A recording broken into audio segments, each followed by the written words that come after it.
So that's a beautiful backdrop. And that is my boy Frank on his bike.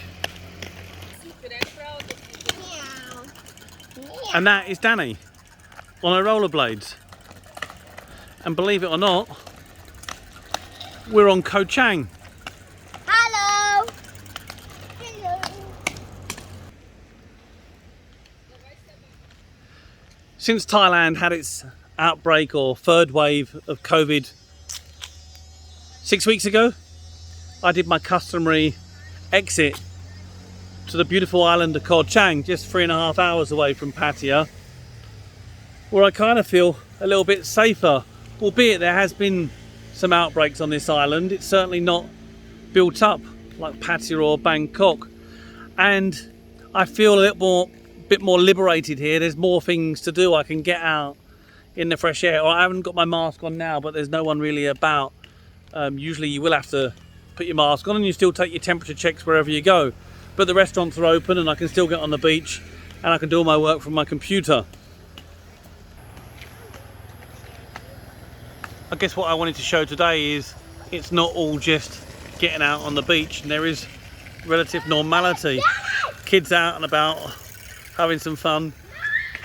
This is about the only flat area of concrete that I found on the island, and the sea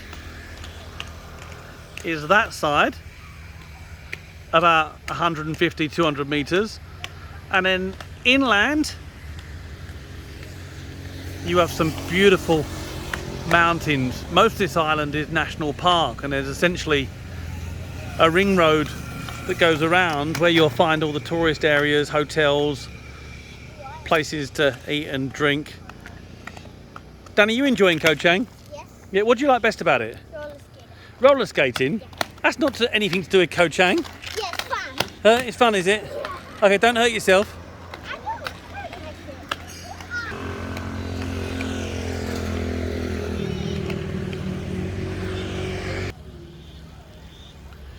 It's a Sunday, so it's been my day off. Chance for me to do a bit of what I want with the family.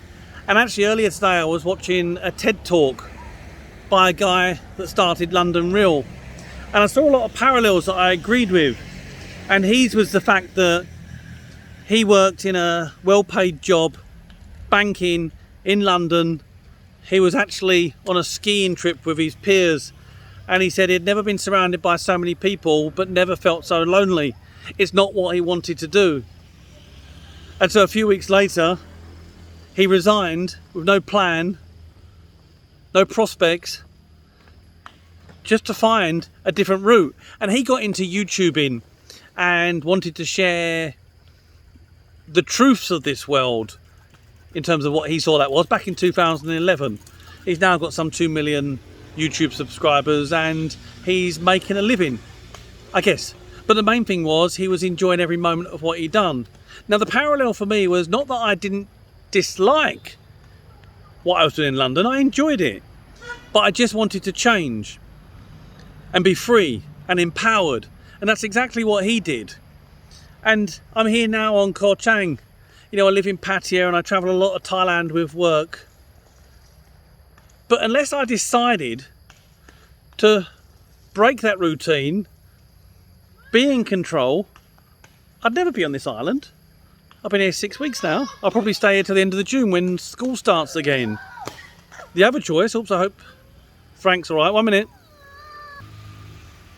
I just caught, looking in the camera, Danny falling on her backside. Oh dear. Huh? We need to get some cushions for your bum, don't we?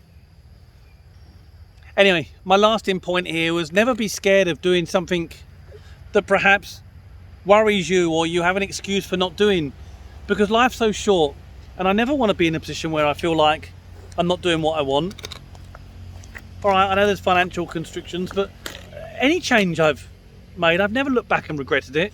And I'm quite sure that from actually not making that change is where you might look back when you're old, sitting in your chair, reminiscing, wondering why the hell you didn't take control of your life and do exactly what you want. Okay, I think I'm going to go and enjoy a little bit more skating and cycling with the kids. Family time on a Sunday here on Koh Chang. Stay safe until next time. Danny, wait for me.